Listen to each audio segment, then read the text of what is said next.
또 거기까지 제가 진행하게 될 텐데요. 여러분들 큰 박수 주시면 금방 영화에서 보신 빅토르 최 유태호 배우님께서 함께 자리하시겠습니다. 큰 박수 부탁드립니다.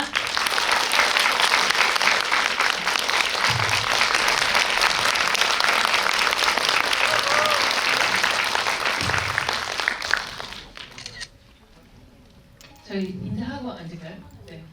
네, 촬영 반갑습니다.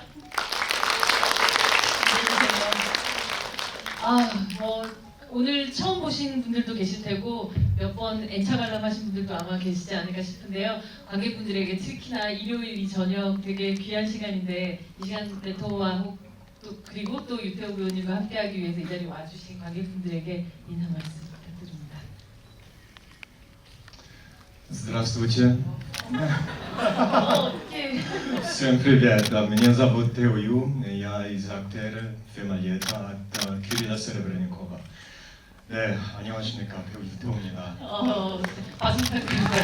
약간 TCM에서 만나서 그런지 좀 내한스타랑 제가 좀 만나고 있는 그런 느낌이긴 한데요. 네. 방금 주신 그 인사말이 무슨 말인지를 좀 네, 안녕하세요. 배우 유태호입니다. 빅토르 최 잠시만요. 네. 왜냐면요 러시아어가 또 우리나라 말하고 다 뒤집혀 있거든요. 그래서 네. 영화 레토의 빅토르 최 역할을 맡은 배우 유태호입니다. 반갑습니다. 여러분들 엄청 궁금하신 점도 굉장히 많으실 것 같고 영화 너무 재밌죠? 네. 정말 다른 의미로 각 세대들마다 좀 다른 방식의 또 즐거움들을 또 주는 그런 영화가 아닐까라는 생각이 들고 영화 끝나고 나면 정말 질문 보따리가 좀 열릴 수밖에 없는 그런 영화고 저 역시도 영화 처음 보고 나서 유튜브부터 시작해서 구글 뭐 이런 것들 엄청 검색을 하게 될 수밖에 없더라고요. 빅토르 최에 대해서 혹은 아니면 이 영화 속에 나왔던 마이클에 대해서 혹은 아니면 나탈리아와의 관계가 도대체 실제인지 뭐 여러 가지 것들 뭐 정말 많은 것들이 궁금할 그런 영화일 것 같아요. 그리고 오늘 아마도 여러분들 검색창에서 절대로 얻을 수 없는 실제로 유태호 배우에게 생생한 이야기들 좀 들을 수 있는 그런 시간이 되지 않을까라는 생각 듭니다. 물론 뭐 한국이라는 곳에서도 어떤 감독이 영화를 찍는다라고 하면 그냥 빠르게 이제 뭐 그 소식을 얻고 그 다음에 그 오디션 기회를 얻는다는 게 쉬운 일이 아닐 수도 있겠지만 이 머나먼 러시아에서 어떤 영화를 찍는다, 그것에서 캐스팅을 뭐 누군가를 찾고 있다 이런 소식을 도대체 어떻게 알고 또 어떻게 또 이 작업에 참여를 할 수 있게 되는지가 그 과정부터가 너무 궁금하실 것 같아요. 네. 일단은 2009년인가 10년쯤에 우리나라에 이제 국내 영화인데 하나안이라는 영화가 있어요. 그런데 루슬란 박 감독님이 연출한 영화인데요. 루슬란 박 감독님이 고려인 4세예요. 그리고 제가 영화 보고 나서 너무 재밌어가지고 직접 회국으로 찾아서 제가 한번 만나보고 싶다 했는데 동갑이더라고요.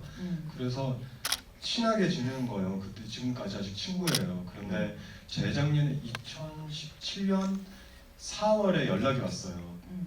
그러니까 태호야, 러시아에 좀 박찬욱 감독님의 수준에 계시는 유명한 러시아 감독이 계시는데 빅토르 최에 관한 영화를 만들어 하고 싶다. 그리고 젊은 빅토르 최 역할을 연기할 만한 친구가 있는지 그래 추천할 만한 친구가 있는지 얘기해달라 했는데 저는 알았다고 하면서 전화 그냥 끊어버렸어요. 빅토르 최가 그때만 해도 누군지 몰랐죠? 아니 알았어요. 알았어요. 네 알았는데 제가 참고로 어렸을 때 좀 통통한 체질이었었거든요. 그런데 제가 좀 이렇게 여러 가지 배역들을 보면서 실물들 중에서 누굴 연기할 수 있으려나라는 생각을 하면서 뭐 학생 시절 때 애초부터 빅토르 최를 그냥 접어버렸거든요. 어떻게 이렇게 개성이 강하고 이렇게 좀 실루엣이 저보다 조금 더 날씬하고 좀 이렇게 길쭉하고 그러신 분인데 그래서 처음부터 그냥 친구한테 알았어 하면서 그냥 끊어버렸어요. 그런데 그 전달에 제가 하필 농구 예능에 하나 출연했었거든요. 그래서 살이 확 빠져 있었어요. 그리고 또 좀 이미지 변화를 시키려고 해서 머리 파마를 처음으로 해봤었거든요. 그런데 그 코를 받고 나서 한 일주일 뒤에 제가 다른 친구랑 같이 뭐 카페에서 이렇게 뭐 한 잔 마시다가 화장실 갔다 왔는데 슬쩍 그 화장실 거울을 지나갔는데 제 모습이 아닌 거예요. 그래서 저도 막 낯설어가지고 그 느낌이 아직도. 그래서 그래서 이거 뭐지? 좀 실루엣이 좀 그럴 듯만 하는데 했어요. 그래서 친구한테 얘기를 하니까 무조건 네 거 먼저 챙겨야지 막 그런 거는 미쳤어 막 이러면서. 그래서 네. 제가 옆에다가 빅토르 최 사진을 하나 두고 셀카를 찍으면서 그 비슷한 각으로 이렇게 사기 치듯이 이렇게 셀카를 하나 찍고 보내드렸어요. 그리고 나서 일주일 뒤에 셀프 영상 하나 찍었으면 좋겠다. 기타 치는 모습의 느낌을 좀 보고 싶다 해가지고 또 이거 뭐죠? 그럼 뭐 그래 좋아. 2차 하겠지? 그러면 지하 주차장에서 네, 그럴 듯만 한 느낌 언더그라운드 있잖아요. 느낌, 언더그라운드 그런 느낌이니까요. 느낌이 좀 나게. 이렇게 네. 러시아 영화고 80년도 초반이고 하니까 그리고 빅토르체가 흔히 그 블랙으로 많이 맞아요. 입었었거든요. 네. 그래서 블랙 셔츠에다가 이렇게 치고 보내드렸는데 또 일주일 뒤에 연락이 왔어요. 모스크바로 좀 올 수 있냐? 그 비밀표 보내줄 테니까 초대할 테니까 오디션 보러. 일이 되려면 또 이렇게 되네요. 그러게요. 그래서 그때 이제 좀 예감이 좀 달랐어요. 그때부터 이거 뭐지? 그 비싼 비행기표를 나한테 왜 보내주지? 그래서 네이버 국내 기사를 한번 찾아보니까 전해 16년도에 11월 달 딱 기사가 하나가 있더라고요. 어떤 기사? 전주 영화제 다녀오셨던 키릴 세레브레니코프 감독님이 이제 감독님은 안 오셨지만 영어 스튜던트로 오셨던 감독님이 지금 빅토르 체에 관한 얘기를 준비하고 계신다. 그럼 11월 달이고 4월, 5월 돼가고 있고 7월 달에 들어간다는 얘기를 들었는데 주인공을 6개월 안에 아직도 캐스팅이 안 했어? 캐스팅이 안 됐어? 이렇게 된 거죠. 그때부터 이제 좀 이게 가능할 수도 있겠구나라는 생각이 들더라고요. 근데 그럴수록 점점 무섭지 않아요? 정말 과연 우리가 할 수 있을까? 긴장되고. 네. 참고로 제가 미국에서 연기 공부했을 때 러시아 라인에서 배웠던 테크닉을 공부를 했었거든요. 그러니까 제가 배웠던 전통의 예를 들자면 어떤 외국 사람이 뭐 청국장을 끓이러 한국 가서 청국장 끓여주겠다 이런 오디션이었었던 것 같아요. 제 이번에. 예. 그러니까 러시아 사람들이 자기만의 그런 현실적인 연기 안에서 제 연기를 보여드려야 되니 얼마나 긴장했었어요. 그렇죠. 사실 그 배우들에게 있어서 러시아 연기라는 네. 것은 정말 본고장. 네 맞아요. 이잖아요. 네 맞아요. 그런 곳에서 내가 사실은 러시아어를 하지도 못하는 네. 어떤 외국인이 가서 네. 물론 빅토르체와 유사한 외모를 갖고 있지만 과연 내가 여기서 그리고 뮤지션도 아닌데 예. 과연 이걸 할 수 있을까? 네 맞아요. 그때부터가 두려움의 시작이 아니었을까요? 네, 두려움이라기보다는 도전이었었지만 긴장은 했죠, 엄청나게. 그리고 오디션 대본은 시나리오에 나오는 씬들인데요, 영어로 하면 된대요. 그냥 감수성이 어떤지 그냥 보고 싶고, 그리고 어차피 더빙 될 테니까 영어로 편하게 연기하면 된다. 그리고 곡 2개 정도, 이 2곡 정도 한번 준비해와라. 다 사기였죠. 네, 나중에 알고 보니 그런데 그때 러시아도 처음 갔다 온 거예요. 세상 태어나서 러시아를. 태어나서 처음이었어요. 딱 저녁에 도착했고 하룻밤 자고 아침에 브런치를 먹고 낮에 12시부터 오후 4시까지 4시간 동안 연기를 시키더라고요. 이런저런 연기를 순발력 한번 테스팅을 하시려고. 그리고 저녁 먹고 다시 돌아온 거예요. 딱 24시간 있었던 거예요. 그리고 10일 뒤에 됐다는 소식을 박수 한번 드릴까요? 나중에 알고 보니 몇 명 정도의 어떤 그 경쟁자들이 있었던 거였던 네, 거예요? 알고 보니 한 2,000명 정도였었던 들었어요. 네, 뭐 태우를 이 영화가 만난 것도 행운이라고 레토의 행운이기도 하고 레토라는 영화를 만난 것도 저 배우님에게도 너무나도 행운이었던 그런 되게 아름다운 만남이었다는 생각이 드네요. 네, 정말 너무나 큰 행운이에요. 왜냐면 오디션 보는 중에 감독님 주장하셨던 3가지 포인트들이 있었더라고요. 첫 번째 포인트는 한국 사람이어야 된다. 왜냐면 빅토르체가 이제 고려인 3세. 맞아요. 예. 그러니까요. 뭔가 그런 가정 교육과 그런 문화 안에서 이렇게 주어지는 뭐 그런 그 라인 안에서 이렇게 느껴진 그런 뭔가 문화의 표현이 있나 봐요. 감독님 입장에서 봤을 그렇죠. 때. 예. 그리고 두 번째 포인트는 어려 보여야 된다. 그리고 근데 사실 영화 속에서 빅토르체가 이제 62년생이니까 네. 실제로 19, 20 네 맞아요. 이때쯤이란 말이죠. 네, 네. 그러니까 사실 19, 20로 예. 보여야 되는데 네, 네. 사실 태호 배우님이 그 당시 나이로 치자면 한 10살에서 그 당시 나이에 저 태어나지도 않았죠. 아니요. 그때 당시에 연기하던 나이로 치자면 아, 연기하던 실제로의 나이로? 네. 그 빅토르의 나이보다는 한 네, 10살 10살 이상 많죠. 많았던 그런 상황이었었던 거죠. 그죠? 네, 밝혔네요. 아니에요. 그렇지만 뭐 보이는 게 중요하니까요. 어차피 내배 치면 다 되니까 나오는 상관없어요. 죄송합니다. 네, 죄송합니다. 아니에요. 그리고 세 번째 포인트는 네. 좀 연기 경험했었으면 좋겠다. 음. 네, 그렇게 세 가지 포인트들이었는데 좀 동양인적인 그런 러시아 출신의 배우들도 많긴 하지만 한 20대 중후반 넘어가면 좀 나이 들어 보여가지고 그건 다 아웃이었고, 그러고 나서 이제 뭐 구소련 나라들하고 미국과 한국까지 이렇게 계속 넓혔대요, 캐스팅 그 서치를. 그러다가 이제 이런 연락을 받아가지고 정말 제 인생에서 감독님이 한 2년 전이라도, 한 3년 전이라도 영화를 만들었었다면 제가 제 경력 가지고 이 연기를 해낼 수 있을까라는 의심도 생기고, 조금 더 늦게 했었다면 너무 늙어 보여가지고 못했을까라는 생각도 들고, 그러니까 정말 이 타이밍이라는 게 이상했던 거예요. 정말 행운이었었던 것 같아요. 좋은 타이밍과 함께 사실 오랫동안 태호 배우가 또 배우로서 준비해왔던 어떤 시간들이라는 것이 결국 만나게 돼서 결과물을 만들어낼 수 있었던 것 같아요.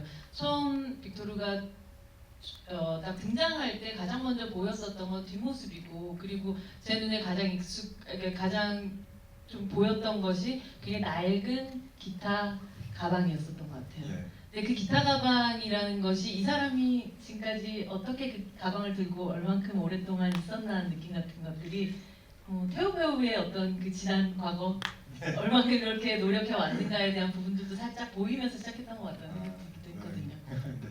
비슷한 뭐 상징이 있는 거죠.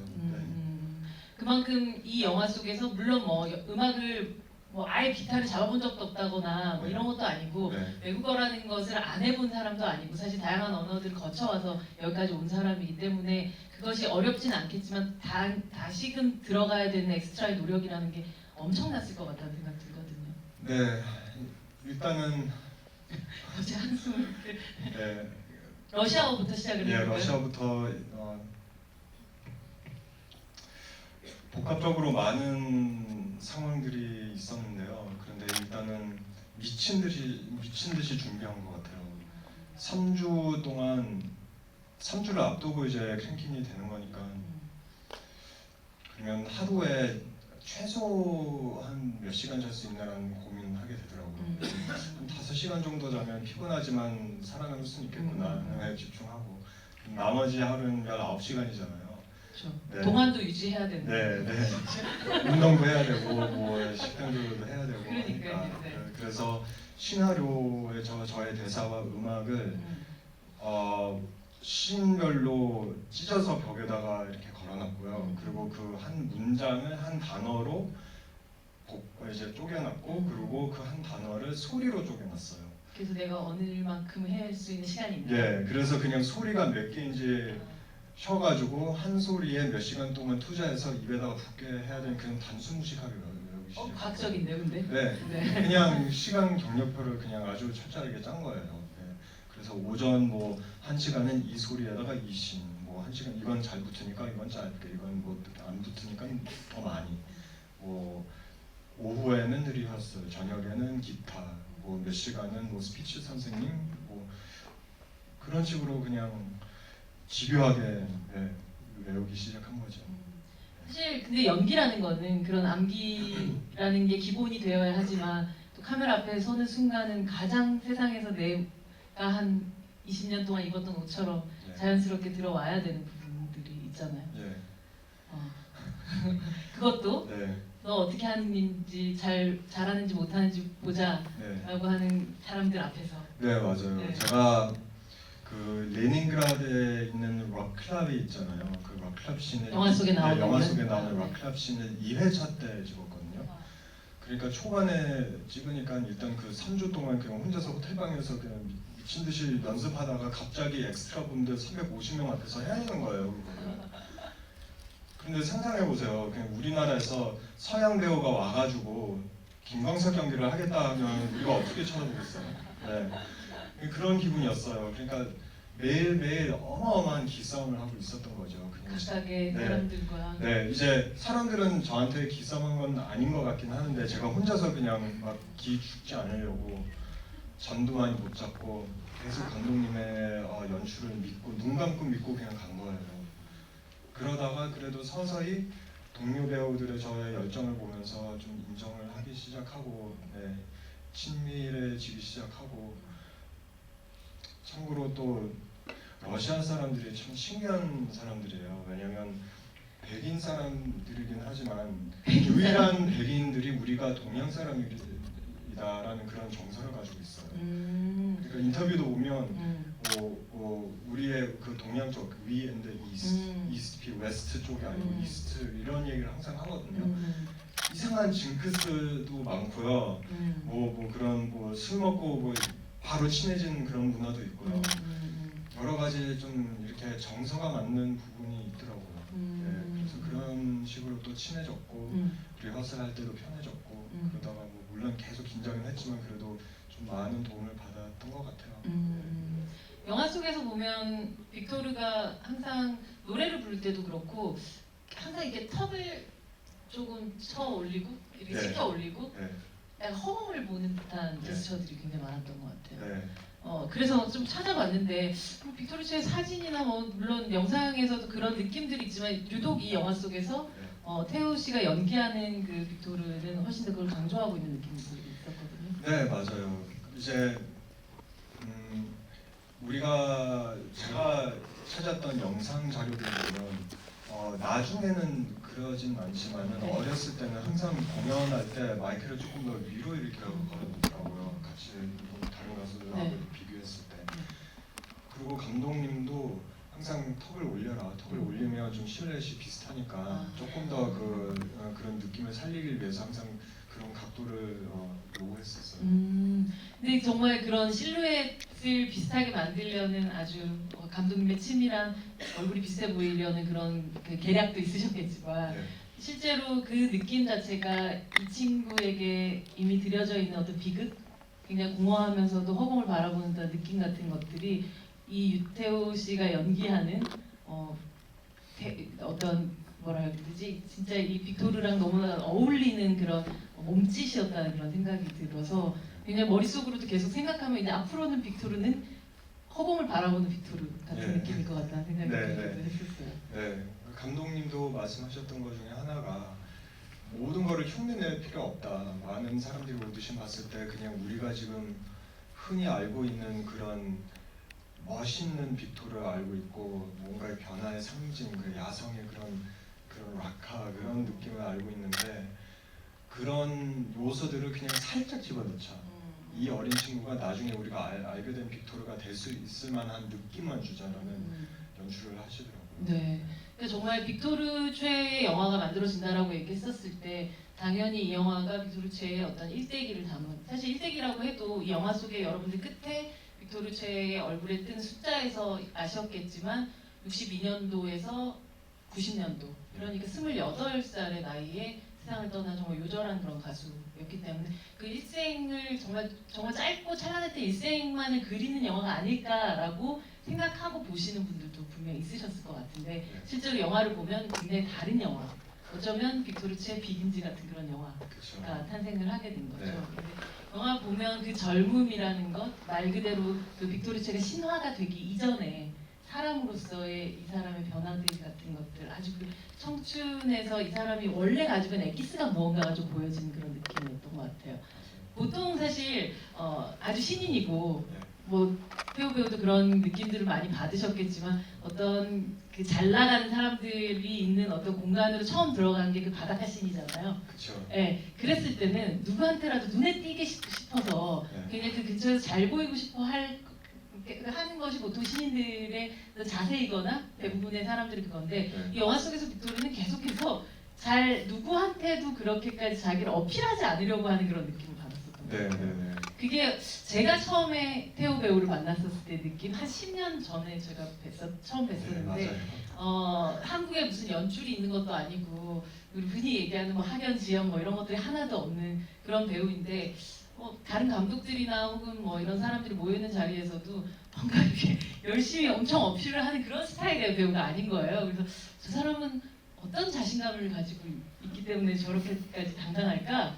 라는 생각을 했었는데 빅토리가 딱 그렇게 하고 있더라고요. 아니, 뭐 당당한 거 아니고 그렇게 보일 수는 있겠지만 그냥 수줍어서 그런 거예요. 아 그런가요? 아 수줍음이 그런 식으로 드러났던 거군요. 네, 그러게요. 그리고 음, 영화 속의 빅토르의 그 느낌이 음, 저도 또 감독님이랑 같이 소통하면서 막 그려내는 그런 느낌인데 유럽 출신인 한국 사람들이 특별히 행위 예술하는 사람들이 별로 없잖아요. 가수인가 연기자를 생각하면 음, 미국 뭐 교포들이 있거나 뭐 호주 쪽에 좀 있을 수는 있겠지만 유럽 출신인 사람들은 제가 봤을 땐 정말 저하고 빅토르체가 유일한 사람들인 것 같아요. 그렇죠. 한국에 왔었을 때도 네. 교포 배우세요? 라고 해도 네, 그러면 미국에서 오셨어요? 네. 뭐 아니지 영국에서 네, 오셨어요? 뭐 맞아요. 이런 식이잖아요. 그래서 거기에 관한 상당한 차별성이 있는 감수성이 있는 것 같아요. 그게 물론 제 주관적인 해석이지만 그런데 그 해석을 제가 그냥 밀어버렸어요 감독님한테. 이 유럽에서 자라가지고 느껴지는 공허함인가, 뭐 한국 이방인으로서 느껴지는 그런 외로움이 아주 특유의 멜랑콜리다라는 얘기를 했어요. 그리고 첫 앨범에 이제 보셨겠지만 첫 앨범에 나오는 그런 가사들이 상당히 좀 상징성이 있고 시적인 표현들이 그쵸. 많잖아요. 네. 그러니까 좀 시인 같기도 하고 좀 나하고 다른 면이 있네. 알루미늄 오이? 네. 사랑연수요? 네, 그러니까. 네. 그래서 제가 그런 설명을 했었던 거예요. 제가 보는 빅토르체가 이런 느낌인 것 같다. 막 이렇게 처음부터 막 자신감 있고 이런 사람이 아니고 조금 더 수줍어하고 조금 더 조용하고 그리고 자기 음악만 믿고 가는 뭐 그런 친구. 그래서 그런 식으로 연기하게 된 거예요. 그러니까 누군가가 봤을 때는 저 친구는 좀 너무 오만해 보일 수도 있겠지만 네. 실제로 이 사람이 끝까지 보여줬었던 거는 누구한테도 잘 흔들리지 않는 사람 같다는 느낌. 네. 나는 내게 좋은데 내가 자꾸 바꾸려고 해. 네. 그리고 그 정말 마이크만 해도 그때 당시로서는 올려볼 수 없을 만한 선배였을 텐데도 그 춤보를 별로 잘 듣지 않잖아요. 네. 한 키만 올려가지고 불러보면 어때요? 그러니까 별로. 예. 뭐 러시아에서는 이상한 감성적인 그런 선후배 관계는 있기는 있어요. 그것도 동양적인 면이 있는데 또 서양적인 면이 있는 게 그게 왜 그런지 모르겠지만 뭐 모든 분들이 자존감이 높아서 그러는 건지 어떤 비판에 귀가 열려 있어요. 그거를 감성적으로 받아들이지 않고 되게 이성적으로 받아들이더라고요. 저것이 나에 대한 어떤 인신 공격이 아니라 네. 그냥 이 부분에 대한 정확한 지적 정도다. 네, 그래서 아님 말고 네 맞아요. 네. 그런 태도들이 빅토르체를 되게 아직 20살밖에 안 되는 이 친구를 굉장히 굳건하게 보이는, 단단하게 보이게 하는 그런 느낌을 받았었던 것 같긴 해요. 보면서 아마 이 영화 준비하면서 이 세상 누구보다 빅토르체에 대한 공부를 제일 많이 하시지 않으셨을까 싶기도 해요. 저요? 네. 그리고 이것저것 듣고 싶습니다. 여러 가지 비디오 자료부터 시작해가지고 네, 온갖 것들을 다 찾아보게 됐을 것 같아요. 네. 그러다 보면 그리고 그런 사람을 스스로 연기하다 보면 어느 순간 그분이 오셨다 이런 느낌 같은 혹은 이분이 도와주고 있구나라는 네. 또다시 되게 한국적이고 러시아적인 미신적인 걸 수도 있겠지만 그런 생각을 하시는 순간도 있지 않았을까 싶어요. 한 번도 없었어요. 아 진짜로요? 네, 한 번도 없었어요. 왜냐면 네. 좀 이게 직업병인지는 잘 모르겠지만 제가 마음이 편해지면 불안해져요. 네, 뭔가 이상하고 뭐가 완성되지 않고 있나? 왜 편해지지 마음이? 계속 불안해요. 그러니까 끝까지 파고 들어가고 계속 의심하고. 예, 의심하고 또 의심하고 그렇게 의심하면서 계속 연기한 것 같아요. 그러니까 한번 내가 이 사람이다라는 느낌은 받아본 적은 없지만 한 중간부터 정도 그래도 좀 나아버린 건 있어요. 여기까지 이제 자료조사 끝. 그리고 지금 다 짧은 시간에 이런 주어진 환경 안에서 최대한 많이 준비했다. 여기서부터 그냥 계속 외우고 우리가 만들어낸 캐릭터 가지고 이제 그냥 편하게 가자라는 그런 결정점이 있었던 것 같긴 해요. 그렇다고 마음이 편해지진 않았어요. 아니면 내가 이 사람이다 그런 건 없었어요. 단지 현장에서 제 열정을 알아봐 주신 동료 배우들하고 스태프분들이 어느 순간부터 저를 태우라고 부르지 않고 써이라고 부르더라고요. 네, 써이는 이러면서 써이는 일로 와 너 이렇게 하면서. 발음이 그렇게 되는군요. 네, 그쪽에서 써이라고 불러요. 네. 그때부터 그래도 좀 기분 좋긴 했었어요. 아, 조금 더 자신감 있게 할 수 있겠구나. 물론 혼자서는 날 계속 긴장하고는 있지만. 근데 이 사람을 계속 연구하다 보면 이 사람이 정말 이런 매력이 있는 사람이었구나. 정말 이렇기 때문에 사랑받을 수밖에 없었던 사람이었구나라고 느꼈던 부분이 있으세요? 없었어요. 없었어요? 네. 왜냐면 제가 봤을 때는 정말 어마어마한 재능도 있었지만 그런데 81년부터 86년까지 빅토르 최도 거의 무명 가까운 사람이었었거든요. 러시아에서 86년 이후에 유명해졌어요. 88년도가 정말 이 사람 인생의 네, 그때 거의 피크였던데요? 피크였었고요. 네. 그러면 이제 첫 앨범부터 네 번째인가 다섯 번째 앨범까지 그 영상 자료를 한번 보시면 정말 많은 이런저런 뭐 시도를 많이 했어요. 외모 변신, 외모 변신, 글램 락, 포크. 아까 전처럼 그렇게 막 마지막 순간처럼 네네네 막 적도 있었고 네, 화장도 진한 적도 있었고 예, 진한 적도 있었고 디스코 락 같은 것도 해본 적도 있었고 데이비드 보이 흉내내기도 했고 그러니까 제 스피치 선생님 그런 말씀하시더라고요. 빅토르체가 물론 재능은 좀 있었지만 타고난 재능이라기보다는 업그레이드된 인물이다. 그러니까 노력을 통해서 거기까지 갔다라는 얘기를 하시더라고요. 그리고 그 노력이 하필 그때 페레스트로이카 때문에 이제 공산국가가 열려지고 그리고 문화에 좀 개방적으로 이렇게 열어줘가지고 그죠. 고르바초프와 함께 정말 이 나라를 바꾼 네. 사람이 됐죠. 그러니까 그 전까지는 러시아에서 그 비틀 매니아 같은 게 없었어요. 그러니까 그 타이밍이 잘 맞아가지고 이 가사가 보여준 상징성하고 사람들이 느꼈던 거하고 딱 맞아떨어졌던 그런 타이밍이었었어요. 하필 그때도 MTV 제너레이션이 탄생했고 텔레비에 좀 많이 돌리기 시작했고 그러니까 반은 운이고 반은 재능이고 반은 노력. 네, 반은 노력이고 네, 그런 느낌이 있었던 것 같아요. 그래서 제가 특별히 이것 때문에 와 대단했구나 이런 느낌 한 번도 받아본 적이 없어요. 캐릭터와의 이 거리감. 거리감이라기보다는 현실성? 현실성. 네. 영화를 전체적으로 뭐 많은 단어들로 설명을 할 수 있겠고 특히나 뭐 영화의 제목인 네토 여름이라는 표현과 함께 그냥 거의 세트처럼 떠오르는 단어 같은 게 청춘인 것 같아요. 네. 영화의 그 바닷가 장면은 앞에 짧게 나온다고 생각할 수도 있겠지만 네. 영화 전체의 어떤 정서를 지배하는 장면 같다는 생각을 네. 하면서 봤거든요. 그리고 그 너무나도 클리셰와도 같은 여름, 청춘, 바다, 뭐 벌거벗은 노래 부르는 불꽃 타오르는 그런 청춘들이라는 게 너무 그냥 이제는 도식적으로 만들어져 있는 어떤 상징적인 얘기 같지만 사실 그것이 종합 선물 세트로 이렇게 탁 던져졌을 때 속수무책으로 아름답더라고요. 감사합니다. 네, 그리고 그 장면을 찍고 있는 배우들이 너무 행복해 보였었던 것 같아요. 네. 어떤 촬영 현장이었는지가 저희 너무 궁금하고 어디서 찍었나요?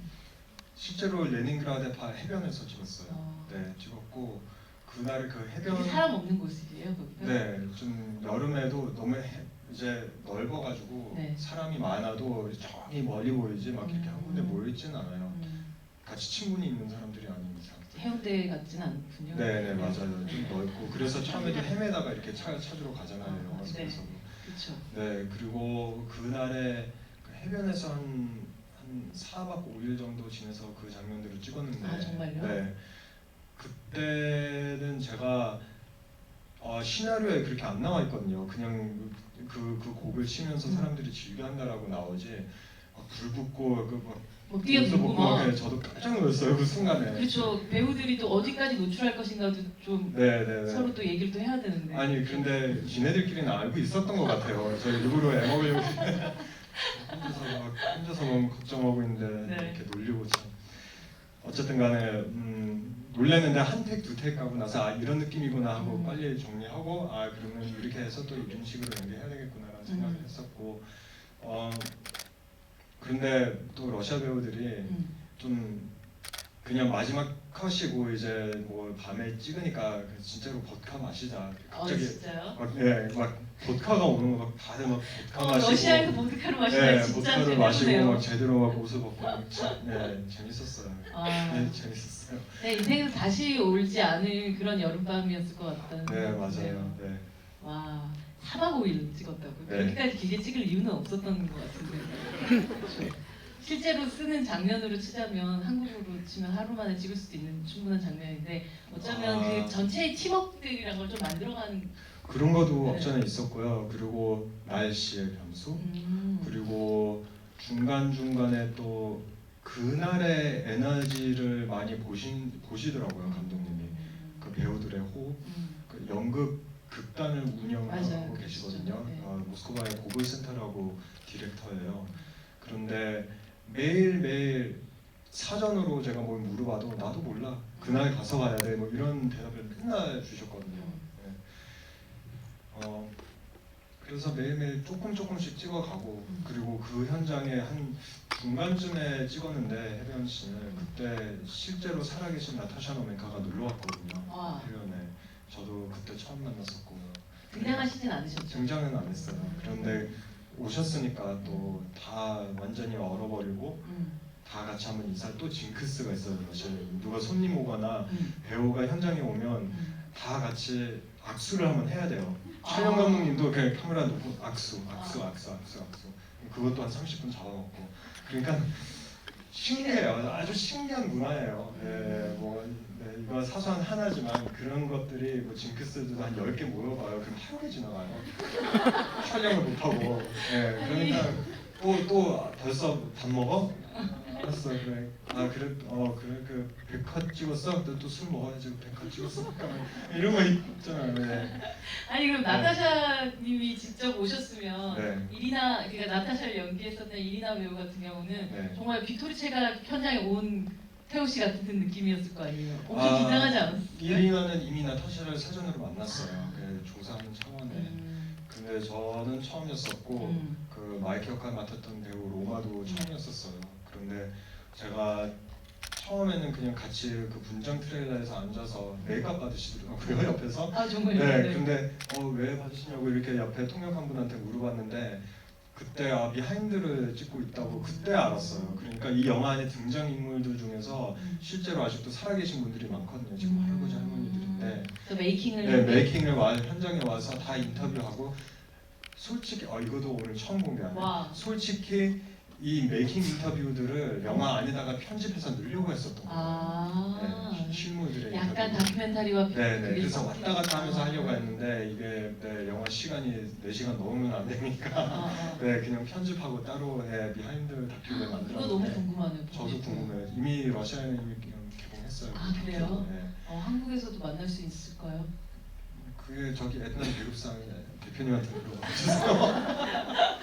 네토의 흥행과 연관이 딱 되지 않을까라는 생각이 들어요. 관객분들이 원하면 개봉하겠죠, 뭐 그렇죠? 연구가 있으면. 근데 지금 또 뭐 나타샤 이거 나오니까 사실 이 영화에서 영화에 여러 가지 레이어들이 있지만 또 한 편의 레이어라고 치자면 이 세 사람의 관계인데 빅토르가 나타샤에 대한 마음은 어땠었던 무엇이었을까에 대해서는 사실 뭐 그게 진짜 진실이 무엇이었는지에 대해서 우리 알 수 없겠지만 빅토르를 연기한 태호의 마음으로서의 나타샤에 대한 이 관계에 대해서는 어떻게 정의 내리고 연기에 임하셨나요?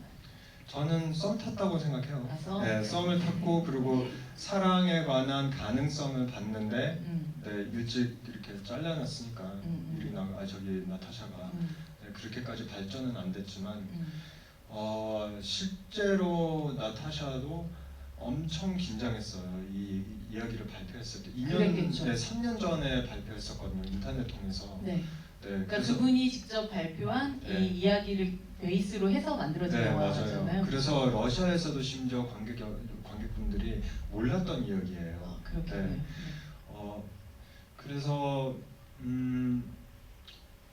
어떻게 보면 지금 현대 사회에서는 우리가 되게 시니컬해질 수가 있잖아요. 그렇죠. 뭔가 빨리 비난하고 음. 그런 이유로서 되게 이제 긴장을 많이 하셨는데 감독님도 그러셨고 나타샤도 그러셨고 러시아 그 80년도에 정서가 어떻게 보면 아까 얘기했다시피 좀 자존감이 높아서 그러는 건지 문화가 풍부해서 그러는 건지 정말 꺼리낌 없이 많이 나누고 보여줬어요.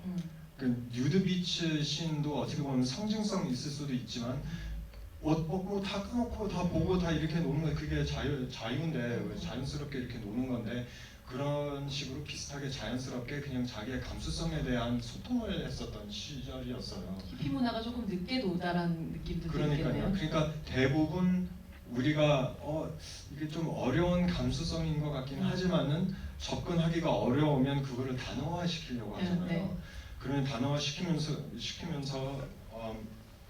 그게 단순하게 이제 이렇게 들릴 수가 있지만 히피 문화라는 뒷배경이 미국의 60년도잖아요. 그렇죠. 또 러시아하고 다르잖아요. 그러니까 제일 가까운 정서가 히피 문화인데 그냥 엄청나게 순수하고 따뜻했던 시절이었었던 것 같아요. 그 이상하게도 뭔가 억압 밑에서 사람이 순수해지는 게 없잖아 있었던 것 같아요. 보면 역사적으로 봤을 때 우리나라도 그랬었고 뭐 그쵸. 여러 가지 나라도 네, 네. 보면 그러니까 그런 순수한 마음에서 서로 많은 소통을 했다고 감싸줬다라는 그런 느낌이 들더라고요. 내가 이런 감정이 생겼으니 네. 이것을 숨기거나 네. 혹은 감추는 것이 아니라 네, 그냥 그게 남편이든 네. 아니면 내가 정말 그 감정을 느꼈던 남자건 네. 말을 하고 네. 드러내는 네. 그런 시기였다는 네. 거죠. 네. 그래서 되게 정말 이 상가 단계 로맨스를 보게 될지는 전 몰랐었거든요. 랩토를 들어가기 전까지는 네. 엄청 비장하게 이제 네. 28의 똑같은 나이에 돌아가신 이 분의 어떤 전기 영화라고 생각하고 갔다가 이 영화의 어떤 리듬이나 비트에 홀딱 반해서 또 나오게 됐었던 영화였던 것 같아요.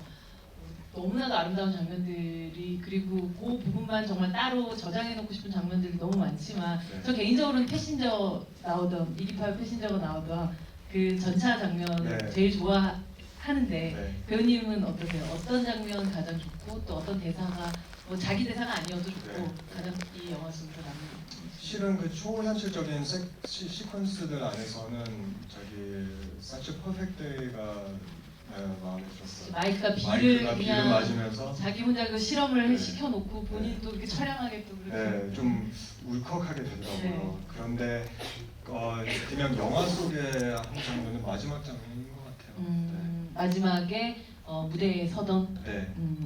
어떤 이유로 그러세요? 일단은 이제 주관적으로 봤을 때는 이제 제 이미지를 보면 화면에서 제 스크린에서 제 이미지를 보면서 62년부터 80년까지 자기 죽음처럼 이렇게 보는 그 기분이 되게 오묘했었고요. 객관적으로 봤을 때는 일단은 러시아에서도 그렇고 뭐 커트 코메인도 그랬고 그런 좀 제임스 딘도 그랬었고 뭔가 그런 미리 알고 있는 시인들이 이제 러시아에서 그런 얘기를 하거든요. 유명한 시인들이 자기 죽음이 언제 올 건지 알고 있다 뭐 그런 속담이 있더라고요. 그러면서 이제 그 나무의 가사를 보면서 제가 그거를 번역하면서 처음에 들었을 때 울었거든요. 그런데 이제 현장에서는 그래서 그 자기 연민에 빠져가지고 제가 연기를 했는데 감독님이 아예 절대로 비틀은 알고 있지 않는다. 그러니까 드라이하게 해줘라. 감정 없이. 더 드라이하게 해야 나중에 더 울컥거릴 수가 있다. 그래서 그냥 감정을 확 빼가지고 그냥 노래 전달에 집중을 많이 한 거죠. 저기 계신 마이크하고 나타샤 내 친구들 위해서. 네, 저기 계신 줄 알았어요. 네. 마이크하고 나타샤. 네. 이 마이크 나우멘코라는 이 사람은 영화 속에서 봤을 때는 감히 어떻게 마이크 다음에 노래를 부를 수 있어라고 얘기할 정도로 그 시기에서는 너무 범접할 수 없을 정도의 스타였지만 저는 뭐 처음 이제 태우 배우한테 오늘 여쭤봐서 알았는데 지금 현재 그 말하자면 그 음악의 역사 안에서 많은 사람들이 기억하고 있는 그런 또 가수들은 아니었었다고 하더라고요. 맞아요. 좀 놀랐었던 부분이었던 것 같아요. 전 놀라진 않았어요. 나도 근데 이 영화 속에 친구들이구나 생각했어요. 근데 이 감독님이 이 사람을 끄집어내서 네. 사실 영화 안에서 빅토르체와 정말 딱 그 보면 아주 균형을 맞출 정도의 캐릭터로 만들어냈던 거에는 분명한 어떤 메시지들이 있었을 것 같다는 생각이 들기도 했었거든요. 제가 봤을 때는 그냥 실화를 음. 실화의 바탕으로 영화를 만들면 특별히 캐릭터 주인공이 딱 한 사람 됐을 때가 좀 식상해질 수가 있거든요. 그런 위험성이 있어가지고 좋은 스토리를 비하인드 스토리를 찾고 있었던 것 같아요. 그런데 이렇게 n분의 1로 나눠지는 그 스토리 자체가 일단은 나타샤의 필터 보면서 빅토르와 마이크를 보게 되는 거잖아요. 그러니까 그런 식으로 볼 수밖에 없겠다라는 생각이 들어요. 이 영화는 사실 80년대 소련 거기에 빅토르체라는 아주 특정한 시대와 특정한 스타에 대한 이야기이기도 하지만 실질적으로는 어떠한 자신의 시대가 끝남을 예지한 한때의 영광을 누렸었던 아티스트가 재능 있는 새로운 아티스트가 등장했었고 그에 대한 질투와 함께 그에 대한 사랑 하지만 그걸 또 지지해 줄 수밖에 없는 이런 어떤 스토리적으로 봤을 때 아주 굉장히 또 클래식한 이야기였다는 생각이 들었어요. 네. 그래서 정말 뭐 여러분들 최근에 보셨던 다시 리메이크된 스타이즈 본이 떠오르기도 하고 그런 식으로 치자면 유태우 배우가 바바라 스트라이샌드고 레이디 가가가 아닐까라는 생각이 들고 지금 시기가 정말 유태우란 배우의 또 스타이즈 본을 보는 그런 시기인 것 같아요. 감사합니다. 네. 여러분들도 뭐 이미 뉴스 통해서 많이 보시기도 했겠지만 지금 굉장히 또 다양한 작품 벌써 영화만 해도 한 편 또 천우희 배우와 함께 찍고 있는 좀 소개 좀 해주시죠 본인. 버티고라는 영화에 캐스팅됐고요. 촬영은 끝났어요. 그리고 멜로 드라마고요. 천우희 씨랑 같이 호흡을 맞춘 영화예요. 픽처 만드셨던 정계수 감독님의 네, 작품이시죠. 그리고 드라마도 지금 2편 찍고 있죠 동시에? 네. 어떤 작품인가요?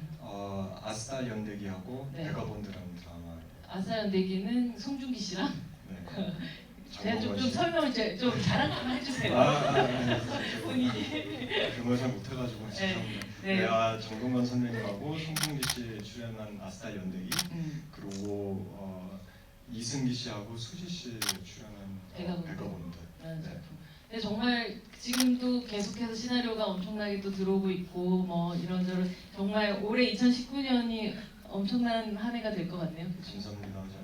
열심히 해야죠 이제부터인데. 여러분들 정말 궁금한 점 많으실 것 같은데요. 이제 마이크 좀 돌려보도록 하겠습니다. 네. 가운데에서 바짝 바로 제일 먼저 손드신 하얀색 입으신 태우 배우님께서 사인하신 포스터를 드린다고 해요. 네. 5장입니다. 그러니까 이제 4장 나왔어요. 네. 안녕하세요. 네, 안녕하세요. 그 영화 잘 봤는데 좀 궁금한 게 그 영화가 전체적으로 흑백톤이고 컬러 나오는 게 화면비도 되게 작은데 딱 한 장면만 다루더라고요. 그 어떤 친구가 술에 취해서 비틀거리다가 화면 속에 있는 바닥에 실제로 딱 들어갔을 때 그때부터 화면비랑 컬러가 딱 달라지더라고요. 딱 그 장면만. 근데 왜 그 장면만 그런지가 좀 궁금해서 혹시 아시는지. 네, 키리 감독님 대신해서. 네, 아쉽지만 저도 잘 모르겠어요. 네, 저도 궁금하더라고요. 왜냐면 흑백 장면들을 다 디지털로 찍었고요. 칼라 장면들은 다 66mm로 필름으로 실제로 찍었었거든요. 그런데 흑백은 옛날 이제 빅토르체의 자료들을 보면 거의 다 사진들이 흑백 사진이거든요. 그래서 그 옛날 그 노스탈지아 같은 향기를 살리기 위해서 흑백으로 찍었고요. 칼라로 들어갔을 때 필름으로 찍었었던 이유가 다큐멘터리 필링을 살리려고 했었던 거고요. 그리고 실제로 그런 다큐가 있어요. 80년도 초반 중반에 레닌그라드에 있는 락카들 이렇게 테레비 다큐 같은 거 있는데 그게 유튜브에 또 있어요. 그래서 그 다큐를 만들었던 감독을 캐릭터로 이 영화에다가 집어넣은 거예요. 네. 그래서 그 잠시 인터뷰도 하잖아요. 어떻게? 네 맞아요. 네, 인터뷰도 하고 그 자료들이 다 유튜브에 있더라고요. 네. 그래서 여러분들 진짜 저 장담하는데 네. 이 영화 보시고 나서 유튜브의 세계에 들어가시면 좀 밤을 새게 됩니다. 네. 왜냐하면 처음에는 빅토르치의 영상을 보다가 어느 순간 마이크 나우멘코의 뭐 또 사진도 찾아보다가 네, 네. 막 나타샤도 찾아보고 막 지금 또 빅토르치의 아들이 또 뮤지션 하고 있다고 뭐 이런 것도 찾아보고 막 이렇게 되면서 하다가 말았어요. 좀 그렇게 되지 네, 않나요? 네, 정말 이게 맞아요. 끝이 네. 없더라고요. 그러면서 그 시절에 또 말씀하셨던 것처럼 뮤직비디오라는 것들을 만들어지기도 했던 네. 시기라서 네. 빅토르체의 영상들도 굉장히 많이 남아 있어가지고 하나하나 보다 보면 말씀하셨던 것처럼 스타일도 바뀌고 약간 노래 창법도 좀 바뀐 느낌도 있고 맞아요. 막 네. 이런 것들을 막 찾다 보면 정말 밤새 예, 예. 넷플릭스에 빠진 그런 상황 비슷하게 될 것 네, 같습니다. 네. 아, 그런데 너무 좋은 질문이었었어요. 네. 저도 지금까지 궁금하거든요. 왜 네. 하필 그때 음. 칼라라는 매체 자체가 리얼리즘을 이렇게 받쳐주는 그런 매체거든요. 그럼 칼라와 디지털 또 쨍쨍한 리얼리즘이잖아요. 그러니까 왜 리얼리즘과 리얼리즘을 부딪히게 했는지 네, 저도 참 궁금해요. 그 시절의 청춘이 이제 2019년 저희에게로 풍덩 네. 다가온 것 같은 느낌의 엔딩이었던 것 같아요. 네. 여러분들이 뭐 이 영화를 너무너무 사랑해 주셔서 그 어느 정도 이상의 흥행이 되면 감독님이 직접 와서 얘기해 주실 수 있지 않을까요? 아, 네. 그랬으면 좋겠어요. 그랬으면 저도 좋겠죠? 아직도 작별 인사를 못 나눴거든요. 키리 감독님에게 있었던 이야기들을 간단하게 그럼 조금 설명을 좀 해주세요. 관객분들이 모르시는 분들도 계실 아, 수 네. 있으니까. 우리 감독님이 5회차 정도 남은 상태에서 가택구금 당했거든요. 현장에서 갑자기 하루에 없어진 거예요. 그날 아침에. 알고 보니 감독님이 이제 잡혀 들어가셨고 왜 그랬는지는 뭐 언론에 뭐 여러 가지 이유들이 있는데 그건 제가 할 말은 아니고요. 제 싸움이 아니니까요. 그런데 그러면서 이제 우리끼리 현장에서 좀 많이 끈끈해졌고 정말 우리의 열정 가지고 이 영화를 마무리 지게 된 거예요. 그것도 중간에 한 넉 달 좀 공백 기간이 있는 상황에서 12월 달 다시 돌아가서 또 이제 마무리 촬영했었거든요. 그리고 나서 이제 4월 달에 진짜 말도 안 되게 칸 국제영화제 때 됐다는 소식을 들었고 그러다가 이제 좋은 배급사 만나게 됐고 지금까지 여기 이런 상황에서 이런 무대에서 인사드리게 됐는데 말도 안 되는 상황이거든요. 사실 감독님을 초대해가지고 여기서 지휘를 해야 되는데 하필 또 주인공이 한국 사람이다 보니까 제가 이렇게 나오게 되는 거죠. 네안스타. 네. 네안스타. 그래서 참 이게 처음부터 끝까지 뭔가 이렇게 되게 고마우면서 복잡해요. 마음이 오묘해요. 네, 고맙기도 하고 뭐 또 이렇게 혼자 있는 거구나, 또 다른 이유로서 또 이런 식으로 이렇게 나와 있는 거구나라는 그 비하인드 자체 여기까지 온 이 길 참만 낭만적이면서도 복잡한 것 같아요. 이 영화랑 닮아 있는 부분이 있네요. 네. 네, 다음 질문은 태호 배우님께서 한 분 해주세요. 여기 아까부터 여기. 네. 양복 입으시군요. 네.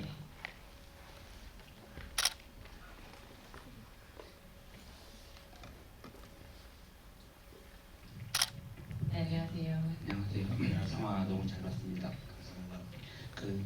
제가 궁금한 점은 배우님이 영화 안에서 여러 노래들을 부르셨잖아요. 네. 근데 그 중에서 가장 마음에 든 곡이 있으셨는지 그리고 왜 좋으셨는지가 궁금하고요.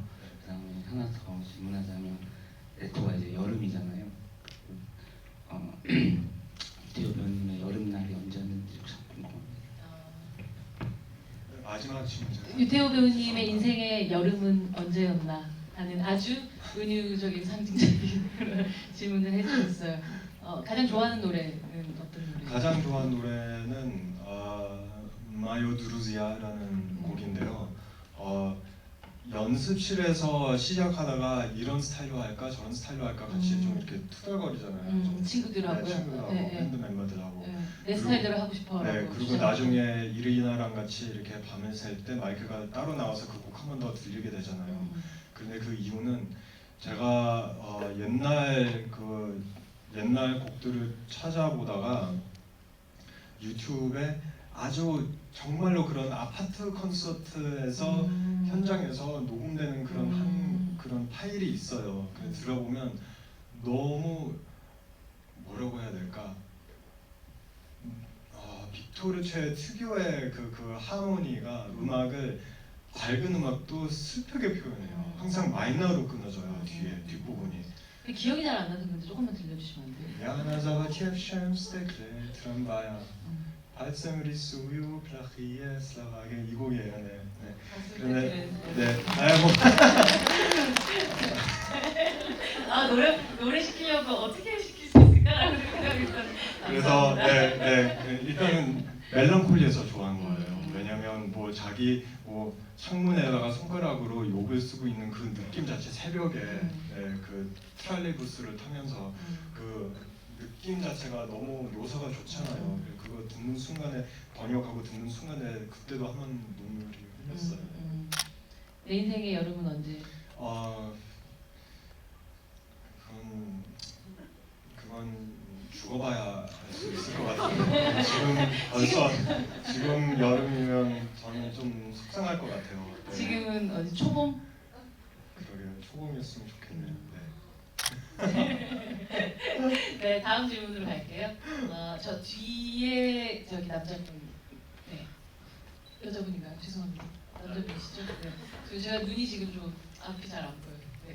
예, 안녕. 영화 네. 재밌게 봤어요. 감사합니다. 그 기차 씬에서 네. 되게 재밌게 봤는데 그 사이코키로 중간에 나오던 예, 기차 예. 씬이요. 네. 그 당에서 온 사람들이랑 이게 좀 치고받고 싸울 때 그 무슨 웃겼는데 그 자리에서 직접 하신 건가요? 아니면 되게 이렇게 하라고? 그 싸우는 거요? 네, 예. 빅토리체가 엄청난 이소룡 팬이라면서요? 네, 엄청난 이소룡 팬이었는데 그 장면이 어떻게 만들어졌냐면 딱 사이코 킬러가 들어가기 전에 시비 거는 할아버지가 계시잖아요. 그 할아버지 배우 이름이 바시로프예요. 네? 알렉산드르 바시로프. 여자 이름들이 참 되게 발음을 잘못하면 그런데 민감하네요. 그 배우분이 일단은 좀 똘끼로 좀 이상한 걸로 유명한 배우예요, 러시아에서. 그런데 지금 빅토르체가 출연한 그 영화가 있거든요. 89년에 이글라라는 영화, 바늘이라는 영화 있어요. 유일한 영화이기도 하고 네. 하지만 엄청난 또 반향. 주인공으로 네. 그런데 그 영화에서 조연으로 나왔어요. 그때부터 친구분이었었고요. 네. 그래서 그분한테 현장에서 많은 얘기를 들었고 그리고 그 이글라라는 영화 안에서 빅토르체가 자기 액션씬 하나 요구를 해가지고 싸우는 장면이 나와요. 그 싸우는 장면을 재현한 거예요. 와. 네. 멋진 장면이었네요. 네. 그래서 그런 식으로 그냥 즐겁게 재밌게 만든 것 같아요 그날. 근데 또 현실감을 살리기를 위해서 감독님이 또 이거 진짜 기차가 달려야 된다 해서 정말 6시간 동안 그 기차에서 찍으신 거예요? 네, 기차에서 찍어서 그 트랙을 한 40km를 다 렌트를 해놨고 진짜 6시간 갔다가 6시간 돌아왔고 하루 종일 파파파파파파파 할머니한테 얼마나 이제 그 리허설을 많이 시켰는지 진짜 피나올 정도로 들었어요. 와, 그렇게 혹시 저희는 모르는데 뭔가 빅토리체하고 인연이 혹은 아니면 러시아에서는 너무나도 유명하신 분들이 조연 배우로나 혹은 잠깐 등장하신 분들이 혹시 더 있으신가요?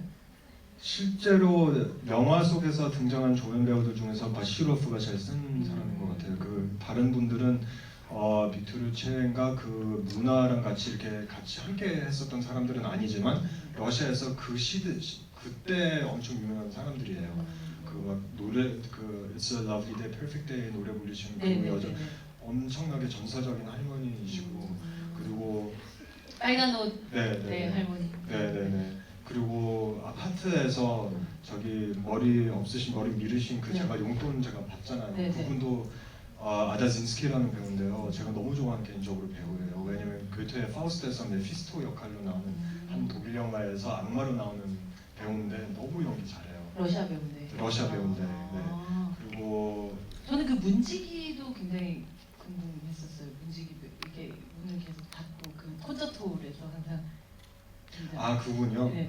그분에 관한 한전 잘 모르는 내용 잘 모르겠어요. 이게 어떤 배우분들이 한 분 한 분 네. 정말 그 기차에 앉으신 혹은 트램에 앉으신 분들도 그냥 허투루 보이는 분이 한 분도 안 계셨던 거예요. 네, 그리고 그냥 현실적인 이유가 있는 것 같아요. 그 네. 콘서트 장면에서는 제가 제 일을 하기 위해서 너무 바빠가지고 정신 없었고 네. 그분 그냥 스쳐 지나갔고, 그런데 트레인 장면인가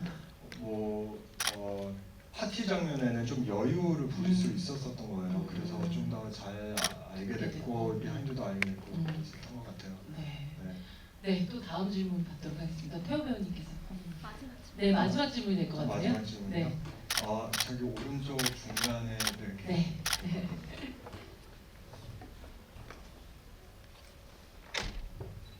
안녕하세요. 입니다. 네. 네, 반갑습니다. 영화 중간중간에 그 안경 낀 남자가 이제 자주 나와서 회의주의자. 네, 그 혹시 어떤 의미인지, 그리고 그 사람이 나올 때마다 뭐 이런 일은 없었어? 라는 이제 문구도 같이 나오는데 네. 혹시 중요한 의미가 담긴 건지 궁금합니다.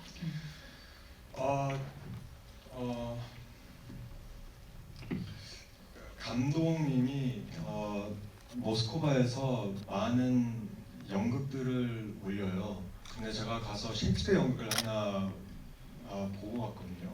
그런데 셰익스피어에서도 흔히 우선 관객들이랑 소통하는 캐릭터가 따로 하나 있어요.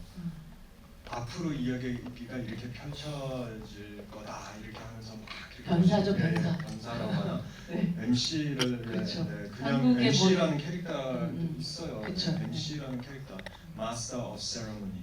네, 그러니까 이 세레모니를 그냥 이렇게 지도해 주신 그런 분, 아니면 광대도 될 수도 있고. 그런데 이제 그런 캐릭터를 하나 넣는데 그런 식으로 소통하는 이유가 러시아에서 영화 비평가 분들이 낼 수 있는 목소리를 다 캐릭터화 시켜서 먼저 우리 캐릭터를 얘기하게끔 만들자, 객관화 시켜가지고, 그래서 좀 더 재밌는 요소를 하나 넣자라는, 그러니까 창조적으로 그 사람, 그 비평가의 목소리를 빼가지고 먼저 질러버린 거죠, 어떻게 보면. 네. 더 이상 말을 못하게 만드는 네, 것보다. 저를 처음 해봤을 때 저를 보면서 쓱 보면서 안 닮은 것 같은 날 맞아요. 이러잖아요. 네. 그런 이유들이 있었던 거예요.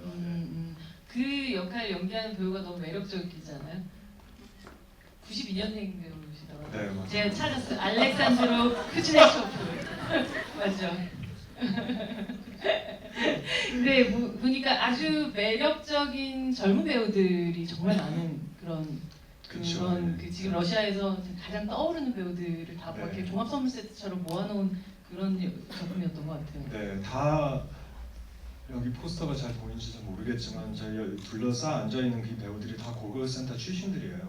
그리고 고글센터에서 다 조연 역할, 단역을 다 맡고 있는데 그 극단에서 나오면 다 각자의 영화 주인공 투자될 만한 어마어마한 지금 신세대예요, 러시아에서.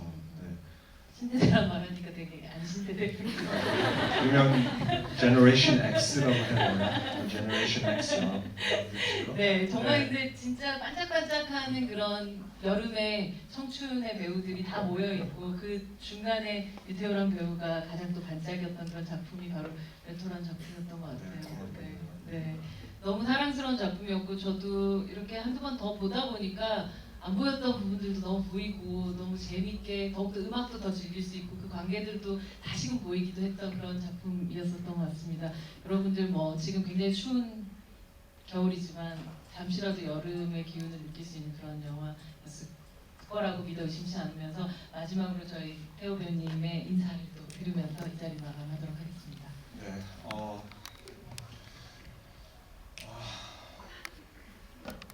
되게 강대무량하죠. 네, 저한테는 정말 뜻깊은 작품이에요.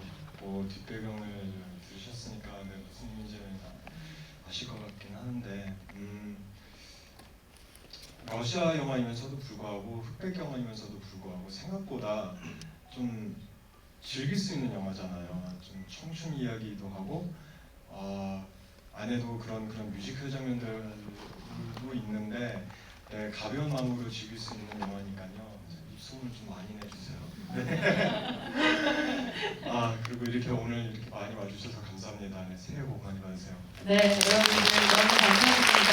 2시간까지 함께 해주셔서 감사드리고요. 1월 저희 잘 보내시고 새해 복 많이 받으세요. 감사합니다.